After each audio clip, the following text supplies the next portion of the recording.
Good morning all friends. मेरे legal advice by Shaikh Javed Mohammed advocate channel पर आपका स्वागत है। आज हम चर्चा करेंगे आदेश 32 नियम 1 सिविल प्रक्रिया संहिता 1908 पर कि आखिर वाद मित्र या नेक्स्ट फ्रेंड जिसको कहते हैं ये क्या होता है। वाद मित्र के बारे में इस पूरे अध्याय में बताया गया है और आज के इस वीडियो में हम कुल 7 टॉपिकों पर चर्चा करेंगे, जिसमें नंबर 1 है आदेश 32 नियम 1 सिविल प्रक्रिया संहिता 1908। नंबर 2 है वाद मित्र कौन होता है और इसकी क्या भूमिका होती है, जिसको हम नेक्स्ट फ्रेंड भी कहते हैं।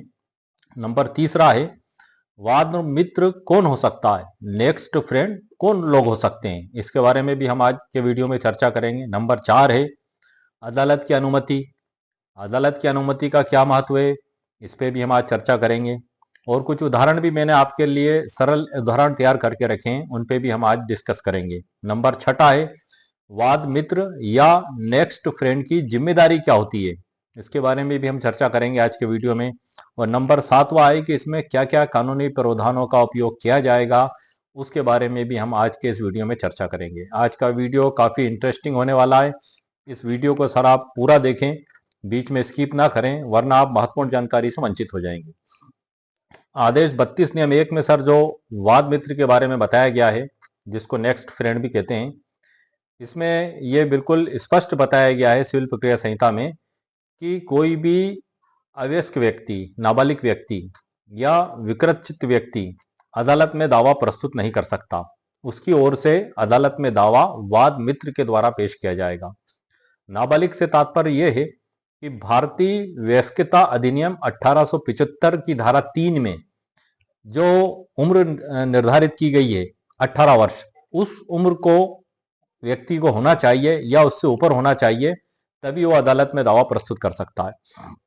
वैसे सामान्यतः ये देखने में आता है कि यदि कोर्ट में दावा वाद मित्र की ओर, वैसे जनरली सर बता रहा हूं मैं आपको, जो सामान्यतः कोर्ट की प्रैक्टिस में अमूमन देखने में आता है और प्रैक्टिकली जो होता है कि फॉर एग्जांपल आप इस बात को इस तरीके से ले लें कि खसरा, B1 और नक्शा और ऋण पुस्तिका में नाबालिग का भी नाम दर्ज हो जाता है और उसमें सरपरस्त लिखा रहता है कि सरपरस्त या तो पिता या माता या जो भी लिखा हो। तो ऐसी स्थिति में यदि अदालत में दावा पेश किया जाता है तो सामान्यतः नाबालिग का नाम लिखा जाता है और द्वारा सरपरस्त करके उसका पिता माता जो भी है उनका नाम लिख के विरुद्ध में जो जो पार्टियां हैं उनको बनाकर कोर्ट में दावा पेश किया जाता है, जिसको दीवानी दावा या सिविल सूट कहते हैं। तो ऐसी स्थिति में सर सामान्यतः किसी भी प्रकार की अनुमति की आवश्यकता नहीं पड़ती है और दावा माननीय न्यायालय के द्वारा रिकॉर्ड पे लेके उसमें आदेश 5 के तहत सूचना जारी करने का निर्णय पारित मतलब आदेश दे दिया जाता है। उसका मुख्य रीजन ये है सर, क्योंकि जो रेवेन्यू रिकॉर्ड है खसरा, B1 नक्शा, उसमें ही जब सरपरस्त लिखा हुआ है तो आप जब सरपरस्त के साथ ही उसको दावा पेश करेंगे सरपरस्त के द्वारा, तो ये नहीं माना जाएगा कि वो नाबालिग के द्वारा वाद पेश किया गया है। ये माना जाएगा कि वो उसके सरपरस्त व्यक्ति के द्वारा वाद प्रस्तुत किया गया। यह स्थिति नगर पालिका में भी हो सकती है, रेवेन्यू रिकॉर्ड में भी हो सकती है। उसके एक उदाहरण के तौर पे सर मैंने आपको बताया और समझाया है। इसी प्रकार से यदि वादी ने जो दावा लगाया है और उसमें प्रतिवादी किसी को नाबालिग बनाया है और नाबालिग में उसने स्वयं ही सरपरस्त करके उसमें नाम लिखा और तामील उसके ऊपर उस सरपरस्त को तामील हुई है, तब ऐसी स्थिति में जब नाबालिग के सरपरस्त पे तामील हुई है तो नाबालिग का सरपरस्त कोर्ट में उपस्थित होता है, वकील साहब से मिलता है, वकील साहब को दावे की पूरी कॉपी दिखाता है, वकील साहब वकील पत्र भरते हैं जिसको वकालतनामा कहते हैं और उसमें लिखते हैं कि पूरा नाबालिग का नाम और द्वारा सरपरस्त और या द्वारा संरक्षक पूरा उसका उल्लेख करके और वकील पत्र कोर्ट में जज साहब के समक्ष प्रथम तारीख में पेश कर देते हैं। तो ऐसी स्थिति में भी सर जो है कि नाबालिग डिस्प्यूट नहीं हुआ, जब क्वेश्चन ये उठा दिया जाता है कि ये व्यक्ति नाबालिग का संरक्षक ही नहीं है, अब चूंकि ऑलरेडी रिकॉर्ड में लिखा हुआ है और वो बच्चा भी उसी के पास रह रहा है, वो इसकी देखभाल कर रहा है, जैसे माता पिता हैं उनकी परवरिश कर रहा है, स्कूल में ले जाना लाना, पूरा खाना पीना, दवाई खर्चा, इलाज, मतलब माता पिता जो करते हैं, तो उसमें तो सर कोई डिस्प्यूट होता ही नहीं है। तो ऐसी स्थिति में सामान्यतः प्रकरण अदालत में विचाराधीन रहता है और चल जाता है। लेकिन कई बार ऐसी स्थिति हो जाती है कि ये तो विधि में बिल्कुल स्पष्ट लिखा हुआ है कि नाबालिग और विकृत चित्त व्यक्ति जो दिमागी रूप से पागल टाइप होते हैं वो दावा पेश नहीं कर सकते, और नाबालिग के तरफ से उसका सरपरस्त ही अदालत में दावा पेश कर सकता है। आदेश 32 नियम 1 सिविल प्रक्रिया संहिता 1908 जो कि दीवानी दावों से संबंधित है। आप देख रहे हैं बुक, ये बुक जो है कि दीवानी दावों से संबंधित मुकदमों में प्रक्रिया का कार्य करती है। जिस प्रकार से फौजदारी मुकदमों में दंड प्रक्रिया संहिता होती है, उसको वर्तमान में भारतीय नागरिक सुरक्षा संहिता नाम दे दिया गया है 2023 में। उसी प्रकार से दीवानी प्रकृति के मामलों में जमीन, मकान, प्लाट, इन सब में ये प्रोसीजर लागू होती है सिविल प्रक्रिया संहिता 1908। इसमें कुल 158 धाराएं हैं और 51 आदेश हैं। उसी में से आदेश 32 है जो कि एक महत्वपूर्ण धारा है अपने आप में, और ये अवयस्कों और विकृत चित्त व्यक्तियों द्वारा या उनके विरुद्ध वाद में क्या प्रक्रिया अपनाई जाएगी उसके बारे में बताती है। इसकी आदेश 32 नियम 15 भी काफी महत्वपूर्ण है, जिसके तहत हम माननीय न्यायालय से आवेदन करते हैं कि इसका हमें प्रतिनिधि नियुक्त किया जाए। और प्रतिनिधि नियुक्त होने की भी कंडीशंस अलग अलग होती हैं सही सर। कई बार क्या होता है कि वाद विचारण के दौरान वादी इतना बीमार हो गया, अनफिट हो गया बिल्कुल, और चलने फिरने में असमर्थ हो गया, सोचने समझने में असमर्थ हो गया। तो इसी दशा में उसके जो भी जिम्मेदार लोग होते हैं, जैसे उसका बेटा, बेटी या नजदीकी रिश्तेदार, वह आदेश 32 नियम 15 के तहत जज साहब के समक्ष आवेदन प्रस्तुत करके निवेदन कर सकते हैं कि वादी मेडिकल अनफिट हो चुका है और दावा लड़ने में सक्षम नहीं बचा है, इसलिए इसकी जगह हमें दावे में प्रतिनिधि नियुक्त करके दावे का संचालन करने की अनुमति दी जाए। ऐसी दशा में मेडिकल सर्टिफिकेट भी आपको लगाना होगा, हो सकता है डॉक्टर के बयान भी उसमें आवश्यक हो तो आपको कराना होंगे। फिर न्यायालय डिसाइड करेगा कि वो वास्तव में अनफिट है या नहीं, और न्यायालय यदि आपको जितने पुरते कार्य की अनुमति देगा आप उसमें उतने पुरते मुकदमे को लड़ने के लिए सक्षम हो सकेंगे। उसमें हर चीज न्यायालय की निगरानी में रहेगी। ये नहीं है कि आपको अनुमति दे दी तो आप प्रतिवादी से मिल गए, पैसा खा लिया, भ्रष्टाचार कर लिया और दावे को खारिज करा दिया और करोड़ों की या लाखों की संपत्ति आपने दोनों ने मिलकर हड़प ली। ये सब बातें न्यायालय पूरा देखेगा। और खासतौर से नाबालिगों के मामले में और विकृत चित्त व्यक्तियों के मामले में तो न्यायालय इसमें पूरी निगरानी रखता है कि कोई भी समझौता या कोई भी कार्य दावे में जो गार्जियन के द्वारा किया जा रहा है तो न्यायालय देखता है उसमें कि कहीं आपने कोई चीटिंग तो नहीं की, या इससे नाबालिग का हित तो प्रभावित नहीं हो रहा है, नाबालिग के हितों को नुकसान तो नहीं हो रहा। ये पूरी जांच नाबालिग के तरफ से न्यायालय के द्वारा की जाती है। और न्यायालय को लगता है कि ये जो गार्जियन बना हुआ है, जो संरक्षक बना हुआ है, ये नाबालिग के हितों के विपरीत कार्य कर रहा है, तो न्यायालय उस व्यक्ति को उसके संरक्षकता से हटा भी सकता है और नया उसमें संरक्षक या वाद मित्र या नेक्स्ट फ्रेंड न्यायालय नियुक्त कर सकता है। तो इस प्रकार से ये सर जो आज का हमारा वीडियो है, इस वीडियो से रिलेटेड मैंने महत्वपूर्ण जानकारी आपके लिए कंप्यूटर स्क्रीन पर अपलोड करके रखी है, और इससे रिलेटेड मैंने एक ई बुक भी तैयार की है। वो ई बुक का परिचय मैंने मेरे पिछले कई वीडियो में भी किया है। उस ई बुक को मैंने अमेजोन पे अपलोड किया है, और उसी ई बुक में से अब मैं आपको आगे की जानकारी दूंगा। जो वीडियो के प्रारंभ में मैंने आपको 7 पॉइंट बताए हैं, उन 7 पॉइंटों की इस ई बुक जो मैंने अमेजोन पे अपलोड की है उसकी लिंक मैं इसी वीडियो के नीचे डिस्क्रिप्शन बॉक्स में कॉपी पेस्ट कर दूंगा। जब आप डिस्क्रिप्शन बॉक्स में देखेंगे तो ई बुक लिखा हुआ दिखाई देगा। ये मान के चलें कि आप मैंने कर दी है, उसकी कॉपी पेस्ट कर दी है। आप जैसी देखेंगे तो ई बुक लिखा हुआ दिखाई देगा और उसके आगे आसमानी रंग का एक लिंक उस पर दिखाई देगी आपको। जब आप उस पर क्लिक करेंगे तो आप वहां से सीधे अमेजोन की साइट पर पहुंच जाएंगे। वहां मेरी कम से कम 50-60 ई बुक और भी अपलोडेड हैं, हर टॉपिक पे, हर सब्जेक्ट पे। आप को यदि आवश्यकता महसूस होती है मेरा वीडियो देखने के बाद तो इस ई बुक को आप वहां से परचेस कर सकते हैं, खरीद सकते हैं। 99 रुपीज प्राइस मेरे द्वारा इसकी रखी गई है।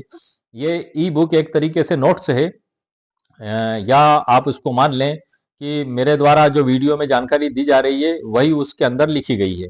कानून में तो वो चीजें लिखी हुई हैं, लेकिन उसको मैंने आप लोगों के लिए और सरल तरीके से समझाने के लिए, समझाने के मकसद से उसको मैंने तैयार किया है। अभी मैं उसी ई बुक के अंदर से ही ये वाला टॉपिक पढ़ के बताऊंगा। उसमें और भी टॉपिक हैं जो है कि उसका आदेश 32 का जो प्रारूप क्या होगा ये भी उसी बुक में मैंने बताया गया है।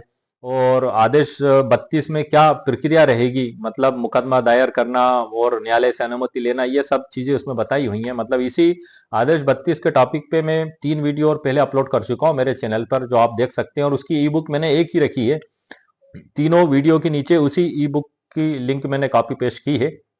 उसी ई बुक में से आपको आगे भी जानकारी मैं दे रहा हूं।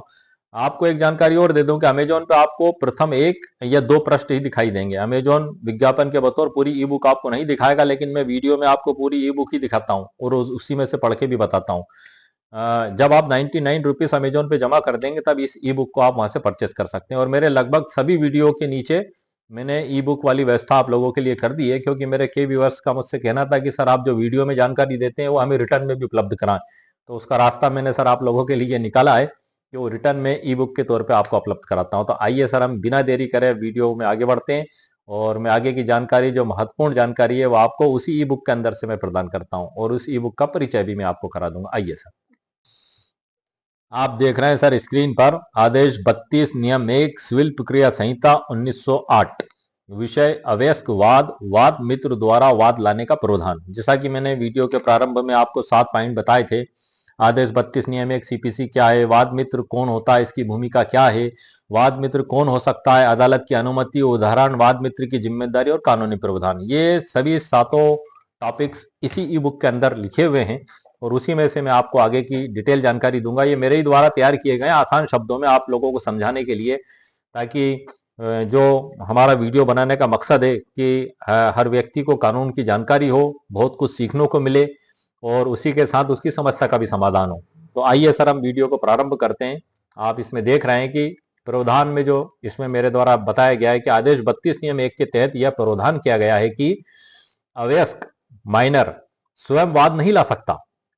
यदि किसी अवयस्क को वाद लाना होता है तो उसे किसी वयस्क व्यक्ति, जिसे वाद मित्र या नेक्स्ट फ्रेंड भी कहते हैं, के द्वारा ही वाद लाया जाएगा। ये बिल्कुल स्पष्ट प्रावधान आदेश 32 नियम 1 सीपीसी में बताया गया है। और ये मेरे पास बुक भी रखी हुई है सर, इसमें से भी मैं इस बात की कंफर्मेशन करके आपको एक बार पढ़ के बता देता हूं प्रारंभ में, ताकि आपको ये पता लगे कि आदेश 32 नियम 1 में यही बात किस प्रकार से लिखी हुई है। अवयस्क वाद मित्र द्वारा वाद वाद लाएगा, ये बिल्कुल स्पष्ट लिखा हुआ है आदेश 32 नियम 1 सर। अवयस्क द्वारा हर वाद उसके नाम से ऐसे व्यक्ति द्वारा संस्थित किया जाएगा जो ऐसे वाद में अवयस्क या वाद मित्र कहलाएगा। ये बिल्कुल इस बुक में प्रोसीजर में लिखा हुआ है। उसी चीज को मैंने बड़े आसान शब्दों में आपके लिए तैयार करके, जो मैंने अभी आपको पढ़ के बताया है सर। अब हम आगे चलते हैं।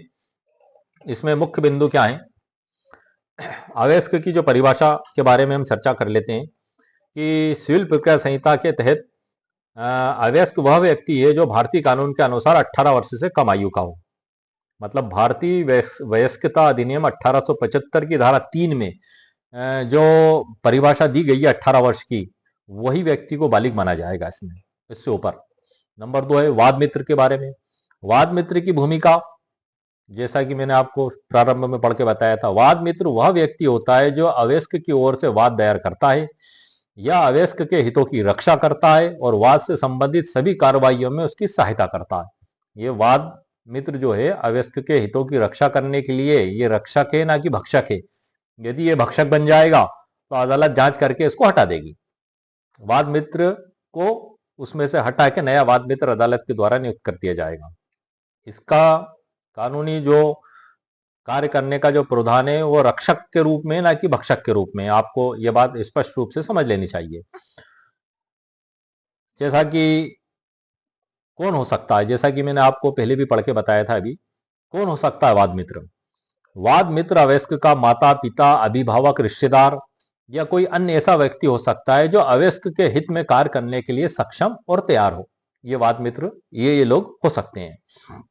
ऐसा नहीं है कि कोई भी अपरिचित व्यक्ति आके खड़ा हो जाए, कोई क्रिमिनल आके खड़ा हो जाए, कोई अपराधी व्यक्ति आके खड़ा हो जाए और कह दे कि मुझे वाद मित्र बना दिया जाए, ताकि उसको एक मौका मिल जाए और प्रतिवादी से वो साठ गांठ कर ले, रुपये खा ले, भ्रष्टाचार करके उस केस को जानबूझ के हार जाए और करोड़ों की प्रॉपर्टी या लाखों की प्रॉपर्टी जो उस नाबालिग की है, मासूम की है, वो दूसरों को हड़प के दे दे। ऐसा नहीं है सर। या तो माता पिता, रिश्तेदार या अभिभावक, और उसकी पूरी जांच पड़ताल होगी। या तो वो तो जैसे कि मैंने वीडियो के प्रारंभ में आपको बताया है कि सरपरस्त में लिखा ही रहता है डॉक्यूमेंट्स में, खसरा विवरण नक्शा ऋण पुस्तिका में, तो वो तो डायरेक्ट आ ही जाते हैं और वो तो होते ही है गार्जियन। लेकिन हर प्रकार से धोखाधड़ी से बचने के लिए इसमें खास प्रावधान किया गया न्यायालय की अनुमति का, कि ऐसी कंडीशन में जब बन जाती है कि वो गार्जियन उसके है ही नहीं, तब पूरी जांच होगी और न्यायालय से अनुमति लेने के बाद ही उसको गार्जियन नियुक्त किया जाएगा। संरक्षक या वाद मित्र या नेक्स्ट फ्रेंड उसको बनाया जाएगा, ऐसे ही अनुमति नहीं दे दी जाएगी। तो इसमें सर वाद मित्र के संबंध में जो आगे मेरी इस बुक में मेरे द्वारा जानकारी दी गई है कि वाद मित्र का कोई व्यक्तिगत स्वार्थ वाद से संबंधित नहीं होना चाहिए। व्यक्तिगत स्वार्थ, कॉन्फ्लिक्ट ऑफ इंटरेस्ट, मतलब व्यक्तिगत स्वार्थ नहीं होना चाहिए। जैसा कि मैंने आपको बताया कि वो नाबालिग की संपत्ति से लाभ प्राप्त करना चाहता हो। नाबालिग तो नाबालिग है, या पागल तो पागल है, वो तो कुछ कर नहीं सकते। तो इनकी तरफ से न्यायालय इस बात को देखता है कि ये जो कार्य किया जा रहा है संरक्षक बन के, ये कहीं उसके हितों के विपरीत तो नहीं है। तो इसमें इन बातों का बड़ा ध्यान रखा जाएगा। नंबर 4 में सर अदालत की अनुमति। अदालत यह सुनिश्चित करती है कि वाद मित्र अवयस्क के हितों की रक्षा के लिए सही व्यक्ति है। यदि अदालत को लगता है कि वाद मित्र अवयस्क के लिए उचित नहीं है तो वह वाद मित्र को बदल सकती है, जैसा कि मैंने आपको अभी बताया था। इसमें सर मैंने आपके लिए कुछ आसान और बेहतरीन उदाहरण भी तैयार किए हैं, जिन उदाहरण से आपको ये चीज समझने में और भी आसानी होगी, जो हमारे वीडियो का टाइटल और टॉपिक है। तो उदाहरण नंबर 1 है सर हमारा, संपत्ति विवाद में वाद दायर करना। राम 16 वर्ष का अवयस्क व्यक्ति है, लड़का है, बच्चा है, अपने चाचा श्याम से एक संपत्ति के हिस्से का दावा करना चाहता है। 16 साल की उसकी उम्र है और चाचा से वो संपत्ति का दावा करना चाहता है। उसके मन में ये बात आई कि उसको भी हिस्सा मिलना चाहिए। 16 साल का व्यक्ति, बच्चे, लड़का है, बालिग होने में 2 साल ही कम है, समझता सभी है, लेकिन भारतीय वयस्कता अधिनियम 1875 की धारा 3 के तहत उसे बालिग नहीं माना जाएगा। क्योंकि यह राम अवयस्क है, वह अदालत में स्वयं वाद दायर नहीं कर सकता। राम की मां गीता वाद मित्र के रूप में अदालत में वाद दायर करती है। गीता अदालत में यह प्रमाणित करती है कि वह राम की मां है और उसके हितों की रक्षा करेगी। अदालत गीता को वाद मित्र के रूप में स्वीकार करती है और मुकदमा शुरू हो जाता है। अब इसमें सर ये जो कंडीशन है, कई बार तो सर डॉक्यूमेंट्स में लिखा ही रहता है सरप्रस्त में। अब जैसे कि राम के उदाहरण से मैंने बताया था और गीता उनकी माँ है, तो कई बार तो खसरा विवरण नक्शे में स्पष्ट लिखा हुआ रहता है कि जो है कि राम सरप्रस्त, माता स्वयं गीता, ऐसा उसमें स्पष्ट लिखा रहता है। लेकिन कई बार ऐसी सिचुएशन भी बन जाती है कि डॉक्यूमेंट्स में नाम नहीं लिखा रहता है। जैसे कि कोई पैतृक संपत्ति है, उसमें बच्चे का जन्म से हक होता है। अब जैसे कि राम की माँ गीता चाचा चाचा से संपत्ति चाहता है ये। अब पता लग रहा है कि प्रॉपर्टी में नाम उनके राम के दादा का है और उनके पिता की मृत्यु हो गई है, तो पैतृक संपत्ति में राम का भी तो हिस्सा आ गया, उसके चाचा का भी हिस्सा है। तो नाम उनके चाचा ने करा ली, सपोज करें आप, सारी संपत्ति। तब वो जो वाद पेश किया जाएगा तो माँ के द्वारा ऐसी कंडीशन में जो डिस्प्यूटेड हो जाती है, डॉक्यूमेंट्स में नाम भी नहीं है, तब अनुमति लेने की स्थिति हो सकता है उसमें जरूरत पड़ जाए ऐसी स्थिति में। बाकी तो जहाँ डॉक्यूमेंट्स में क्लियर है, तो वहां तो सर मैं प्रैक्टिकली देख रहा हूँ, आपको व्यक्तिगत मेरे खुद के उदाहरण से बता रहा हूँ। मैंने कई मुकदमों में देखा है कि हम जो दावा पेश करते हैं अदालत में, उसमें सिर्फ एक ही बात लिख देते हैं, नाबालिग द्वारा सरपरस्त। उसमें कोई अनुमति की आवश्यकता नहीं है, दावा न्यायालय के द्वारा दर्ज कर लिया जाता है, सूचना जारी कर दी जाती है। इसी प्रकार से प्रतिवादी में भी अगर कोई नाबालिग है तो नाबालिग उसका सरपरस्त हम लिखते हैं और उसके सरपरस्त जो बालिग है, जो भी पिता माता है, उनको अदालत से नोटिस जारी होता है, वो वकील साहब को करते हैं, वकील पत्र पेश किया जाता है, प्रकरण में कार्रवाई आगे बढ़ जाती है। लेकिन कई जगह ये प्रावधान बनाया गया है, तो ऐसी स्थिति में न्यायालय जो है कि अपना कार्य करती है और एडवोकेट्स अपना वर्क करते हैं। अदालत गीता को वाद मित्र के रूप में स्वीकार करती है और मुकदमा शुरू होता है। इसमें सर दूसरा उदाहरण मैंने आपके लिए तैयार किया है, सीमा का। 15 वर्ष की उसकी उम्र है। ये सर एक काल्पनिक नाम है, एक उदाहरण के बतौर मैंने समझाने के लिए आपके लिए तैयार किए हैं। सीमा 15 वर्ष की एक नाबालिग लड़की है। एक सड़क दुर्घटना में चोट लगती है, वह वाहन मालिक से मुआवजा मांगती है। जिससे कि मोटर यान अधिनियम के तहत धारा 165 में मुआवजे की एप्लीकेशन पेश की जाती है और उसके जो भी इलाज में बिल पर्चे लगते हैं वो सब अदालत में पेश किए जाते हैं। पूरे चालान की कॉपी पेश की जाती है और वो न्यायालय के द्वारा पूरे बिल पर्चे हिसाब और उसका जो भी अस्पताल में जितने दिन भर्ती रही और जो भी इलाज में खर्च हुआ सब जोड़ के उसको बतौर सहायता राशि के वो दी जाती है। ये एक एप्लीकेशन बतौर सहायता राशि देखी जाती है। इसमें भारत के सर्वोच्च न्यायालय का भी ये कहना है कि इसको एक मदद के तौर पे इसको देखा जाए। ये दीवानी या फौजदारी मुकदमों की तरह इसको ट्रीट नहीं किया जाता है, क्योंकि उसके साथ दुर्घटना हो गई, ना उसमें किसी ने जानबूझ के की, ना किसी के द्वारा की गई, एक लापरवाही से वो होनी थी हो गई। तो ऐसे में जो बीमा कंपनियां होती हैं उनसे अदालत के द्वारा मुआवजा राशि दिलवाई जाती है। अब चूंकि हमारा मैटर आदेश 32 पे है, इसलिए हम उस टॉपिक पे फिर कभी बाद में जाएंगे। उस पर मैं पूरी डिटेल में आपको पूरी श्रृंखला वाइज वीडियो बना दूंगा सर आपके लिए, मोटर व्हीकल एक्ट पे। उसके भी काफी केसेस मैंने लड़े हैं और उसके भी आपको मैं जानकारी दूंगा। हम इस पे चलते हैं। सीमा का बड़ा भाई रोहित वाद मित्र के रूप में अदालत में मुकदमा दायर करता है। बिल्कुल कर सकता है, मैंने आपको पहले भी बता दिया। सरपरस्त वो है, पूरा नाम लिख के पेश हो जाएगा। वकील पत्र में भी यही लिखा जाएगा। अदालत यह सुनिश्चित करती है कि रोहित का सीमा के हितों में कोई टकराव नहीं है और उसे वाद मित्र के रूप में मान्यता देती है। ये दूसरा उदाहरण हो गया सर इसमें। वाद मित्र की जिम्मेदारी ये सबसे महत्वपूर्ण चीज है सर कि वाद मित्र की आखिर जिम्मेदारी क्या होगी। वाद मित्र बन तो गया है, लेकिन उसकी कुछ लाइबिलिटी और जिम्मेदारी बिल्कुल है। नंबर 1 है अवयस्क के हितों की रक्षा करना। वाद मित्र यह सुनिश्चित करता है कि वाद से संबंधित सभी कार्रवाई अवयस्क के हित में हो, अहित में ना हो, हित में हो। रक्षक बनेगा, भक्षक नहीं बनेगा। नंबर 2 है वाद की लागत का वहन। वाद मित्र को वाद की लागत और खर्च का जिम्मा उठाना होता है। हालांकि अदालत यह सुनिश्चित करती है कि यह लागत अवयस्क की संपत्ति से न ली जाए। इसमें जो है कि सत्यापन भी सर इसमें बताया गया है आगे।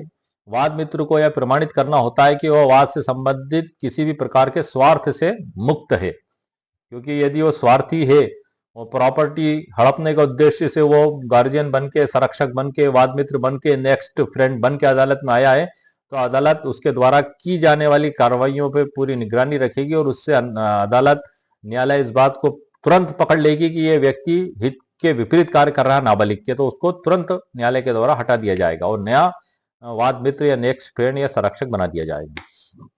कानूनी प्रावधान क्या होंगे सर इसमें? कानूनी प्रावधान में आदेश 32 नियम 1, जैसा कि मैंने आपको बताया, कोई भी अवयस्क किसी वाद को स्वयं दायर नहीं कर सकता, उसे वाद मित्र के माध्यम से वाद दायर करना होगा। धारा 151 सिविल प्रक्रिया संहिता 1908, इसमें इनहेरिटेंस पावर, अंतर्निहित शक्तियां न्यायालय को दी गई हैं कि न्याय के उद्देश्य को विफल होने से बचाने के लिए न्यायालय इसमें सुविवेक का प्रयोग करके जो उचित समझे उसमें कार्रवाई कर सकता है। न्यायालय अपनी अंतर्निहित शक्तियों का उपयोग करके यह सुनिश्चित करता है कि वाद मित्र अवयस्क के हितों की रक्षा कर रहा है या नहीं कर रहा है।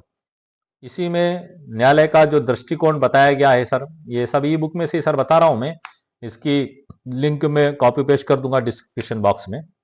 न्यायालय का दृष्टिकोण जो होगा सर इसमें वो ये होगा कि न्यायालय ये सुनिश्चित करता है कि वाद मित्र का चयन अवयस्क के हित में हो, वाद मित्र द्वारा कोई अनुचित लाभ न लिया जाए, वाद मित्र की नियुक्ति से संबंधित सभी प्रक्रिया न्यायपूर्ण और पारदर्शी हो। तो ये सर ई बुक हो गई और इसका समापन हो चुका है यहाँ। तो ये इसमें सर आपको बता दूं, मैं ये स्क्रॉल करके जो मैं ऊपर ले जा रहा हूँ ये पूरी ई बुक ही है और इसी ई बुक में से तकरीबन मैं 3 वीडियो पहले भी अपलोड कर चुका हूँ। क्योंकि मैं पहले ई बुक तैयार कर लेता हूँ, उसमें आसानी होती है सर, ताकि आप लोगों को समझाने में भी आसानी हो। और उसी ई बुक में से जितने टॉपिक्स बन पाते हैं उन पे मैं वीडियो अपलोड कर देता हूँ, जिससे आप लोगों को आसानी हो। ये हम आ चुके हैं सर। इस ई बुक के प्रारंभ में मैंने लिखा है, न्याय का उद्देश्य है कि हर व्यक्ति, चाहे वह नाबालिग हो या विकृत चित्त, अपने अधिकारों की रक्षा और न्याय की पहुंच से वंचित न रहे। आदेश 32 सिविल प्रक्रिया संहिता 1908 इन्हीं कमजोर वर्गों को कानूनी सुरक्षा प्रदान करने का एक मजबूत स्तंभ है। ई बुक का जो मैंने टाइटल रखा है, आदेश 32 सिविल प्रक्रिया संहिता 1908 अवयस्क और विकृत चित्त व्यक्तियों द्वारा या उनके विरुद्ध वाद। प्रारंभ में सर मैंने डिस्क्लेमर भी दी हुई है। इसमें डिस्क्लेमर देने का भी मेरा मकसद ये है सर कि ये मैंने जो तैयार की है तो इसको आप अपने प्रकरण में, आपके केस में लागू करने से पहले आप अपने वकील साहब से संपर्क कर लें, वकील साहब से सलाह मशवरा ले लें और उसके बाद ही आप इसको लागू करें। क्योंकि कानून में परिस्थितियां अलग अलग होती हैं, हालात अलग अलग होते हैं, सिचुएशंस अलग अलग होती हैं, सभी लोगों पर एक ही कानून अलग अलग तरीके से लागू होता है। तो इसलिए ये डिस्क्लेमर मैं मेरे वीडियो में पहले ही दे देता हूँ। ये मेरा बनाने का मकसद यही है कि आप लोगों को आसानी और सहयोग हो, लेकिन आप इसको ही सब कुछ ना मान लें। ये जो मैंने आपको बताई थी ये चीज मौजूद है सिविल प्रक्रिया संहिता 1908, और उसी के तहत मैंने इसमें से भी उसी में से मैंने इसमें से तैयार की है। तो आप पहला इसको जांच ले, परख लें, और उसके बाद ही आप इसका उपयोग करें। और ये बड़ी आसान भाषा में तैयार की गई है, और तैयार करने का भी मकसद है आप लोगों को आसानी पहुंचाना। तो इस प्रकार से आज के वीडियो में सर जो मैंने आपको जानकारी दी है नेक्स्ट फ्रेंड जिसको हम कहते हैं वाद मित्र, उसके संबंध में मैंने पूरी मुकम्मल कानूनी जानकारी उसी ई बुक के अंदर से दे दी है, और उसको भी मैं इसके नीचे अपलोड कर दिया है लिंक में डिस्क्रिप्शन बॉक्स में। तो उम्मीद है सर आपको मेरा वीडियो पसंद आया होगा। मेरे वीडियो को आप लाइक भी करें, शेयर भी करें और सब्सक्राइब भी करें। जाते जाते आपको एक बात और मैं बता देता हूँ कि हमारे एक व्यूवर्स ने ये सवाल किया था कि मेडिकल अनफिट यदि कोई व्यक्ति हो जाता है तब दस्तावेज का प्रकटीकरण कैसे करवाया जाए। इस पर भी मैंने एक स्पेशल वीडियो बना दिया है, लेकिन फिर भी मैं आपको बता दूं कि यदि वाद विचाराधीन रहते रहते कोई व्यक्ति मेडिकल अनफिट हो जाता है, या आप उसको मान लें कि असमर्थ हो जाता है वो, तो वो विकृत चित्त या वो असमर्थ व्यक्ति की श्रेणी में माना जाएगा। जैसे कि नाबालिग के लिए तो स्पष्ट प्रावधान है ही कि वो 18 साल से कम उम्र का है, लेकिन वो वाद के दौरान ही इस हालत में आ गया, तब क्या किया जाएगा।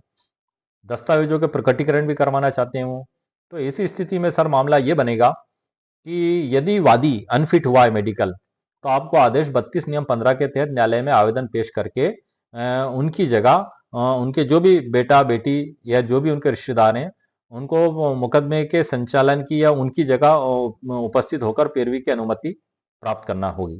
जब न्यायालय आदेश कर देंगे उसके बाद वो सभी कार्य को करने में सक्षम होंगे। मेडिकल सर्टिफिकेट भी आपको बनवाना होगा ताकि न्यायालय को आप बता सकें कि वो मेडिकल में किस प्रकार से अनफिट है। हो सकता है डॉक्टर के बयान भी आपको करवाना पड़ सके। तब जब आप उनकी जगह आदेश 32 के तहत उपस्थित हो जाएंगे, तब यदि आप प्रतिवादी से दस्तावेज का प्रकटीकरण करवाना चाहते हैं, अब दस्तावेज का भी प्रकटीकरण सर ऐसा तो नहीं है कि कोई गुड्डे गुड़िया का खेल है कि आप कोई असंभव चीज की मांग कर लें।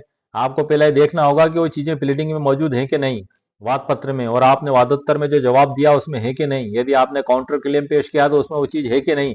एक उदाहरण के तौर पे मैं आपको बता देता हूँ, एक मेरे ही प्रकरण का मैं आपको उदाहरण देके आपको बता देता हूँ कि वादी ने वाद पत्र के पैरा क्रमांक 2 में यह उल्लेखित किया कि वादग्रस्त संपत्ति के मालिक वादी के दादा हैं, कब्जाधारी और मालिक। आदेश 18 नियम 4 के शपथ पत्र में भी उन्होंने यही बात लिखी पैरा क्रमांक 3 में। आदेश 18 नियम 4 सिविल प्रक्रिया संहिता 1908 वर्तमान में बंद हो चुकी है। ये आदेश 18 नियम 4 इसको हटा दिया गया है। अब डायरेक्ट अदालत में बयान होते हैं जज साहब के समक्ष, और जो बाबूजी साहब बैठे होते हैं वो टाइप करते हैं, वकील साहब मुख्य परीक्षण कराते हैं जिसको चीफ कहते हैं, और विपक्षी अधिवक्ता उस पर क्रॉस एग्जामिनेशन कराते हैं जिसको प्रति परीक्षण कहते हैं। ये प्रोसीजर चलती है। लेकिन चूंकि हमारा दावा 2015 का था सर, 2024 में इसमें डिसीजन हुआ था, तो उसमें उन्होंने ये मुख्य रूप से लिखी थी। मेरा मकसद है 11/12 के आदेश 11 नियम 12 पे आपको समझाना। जब हमने उसमें आदेश 11 नियम 12 का आवेदन इस उद्देश्य से पेश किया कि इन्होंने वाद पत्र में और आदेश 18 नियम 4 के बयान में इस मुख्य दस्तावेज का उल्लेख किया और ये इनके दावे का मुख्य आधार है, इसलिए इसे शपथ पत्र पर प्रकटीकरण करवाया जाए। अब मैं किसी पड़ोसी के मकान के प्रकटीकरण की मांग नहीं कर सकता हूं सर। मेरा उदाहरण देने का और समझाने का मकसद यही है कि उसके कोई पड़ोसी या मोहल्ले के किसी चौथे मकान को प्रकटीकरण की मैं मांग नहीं कर सकता हूं। क्यों? क्योंकि वो वाद से संबंधित ही नहीं है। ना तो वाद विषय से संबंधित है, ना वो आपने वादोत्तर से संबंधित हो। वो उसका दावे से कोई लेना देना ही नहीं है थर्ड पार्टी का, मोहल्ले के चौथे व्यक्ति के मकान का। तो कहने का आशय ये है कि वो वाद की विषय वस्तु से संबंधित हो, प्लीडिंग से संबंधित हो। तो यदि आप उन दस्तावेजों का प्रकटीकरण चाहते हैं, जैसे कि मेरे एक व्यूअर्स ने पूछा था मुझसे, तब आप आदेश 11 नियम 12 सिविल प्रक्रिया संहिता 1908 का आवेदन पेश कर सकते हैं। अब आपका केस, आपकी सिचुएशन, आपके हालात परिस्थिति क्या है, आप स्वयं समझ लें। मैंने आपको एक बेस्ट उदाहरण देकर आपको समझा दिया। यदि आपकी सिचुएशन इससे मेल खाती है तब आप उसको प्रकटीकरण करा सकते हैं। यदि न्यायालय के द्वारा आदेश कर दिया गया और प्रतिवादी के द्वारा दस्तावेज पेश नहीं किए गए, तब आदेश 11 नियम 21 के तहत उसका दावा खारिज भी किया जा सकता है, उसकी प्रतिरक्षा कार्ड भी दी जा सकती है। एक बड़ा महत्वपूर्ण चीज है सर ये। इसी प्रकार से यदि आप प्रतिवादी हैं और आप मेडिकल अनफिट हो गए, तो आपके भी जो बेटा बेटी या नजदीकी रिश्तेदार हैं वो न्यायालय से अनुमति लेके मुकदमे में आपकी जगह उपस्थित होकर पैरवी की अनुमति की मांग कर सकते हैं। पावर ऑफ अटॉर्नी का भी प्रावधान है। यदि वो इतने सक्षम है तो वो पावर ऑफ अटॉर्नी भी देके आपको अधिकार दे सकते हैं मुख्तियार आम नियुक्त करके कि उनकी जगह आप अदालत में उपस्थित हो जाएं।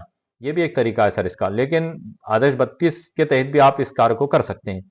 यदि वो पावर ऑफ अटॉर्नी लिखने में सक्षम ही नहीं है तो अब प्रतिवादी है तो प्रतिवादी के द्वारा भी यही प्रक्रिया अपनाई जाएगी। अब यदि प्रतिवादी वादी से कोई दस्तावेज का प्रकटीकरण कराना चाहता है तो भी उसको यही प्रक्रिया अपनाना होगी, जैसा कि मैंने अभी वादी की तरफ से आपको बताई थी।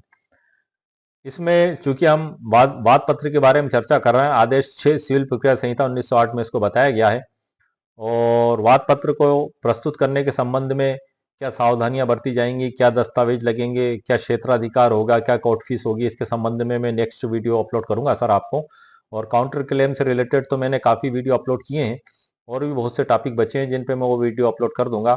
अभी इस सीरीज पे मैं आगे वीडियो बना रहा हूँ। इससे पहले मैंने वसीयत पे भी बनाए, नोटरी पे भी बनाए हैं, और आप लोगों से रिलेटेड जो भी समस्या है उनका समाधान करने की मैं पूरा प्रयास करता हूँ। और उम्मीद है सर आपको आज का वीडियो पसंद आया होगा, आपकी बहुत सी समस्याओं का भी समाधान हुआ होगा। मेरे वीडियो को आप लाइक भी करें, शेयर भी करें और सब्सक्राइब भी करें। ओके, शुक्रिया, थैंक यू सर।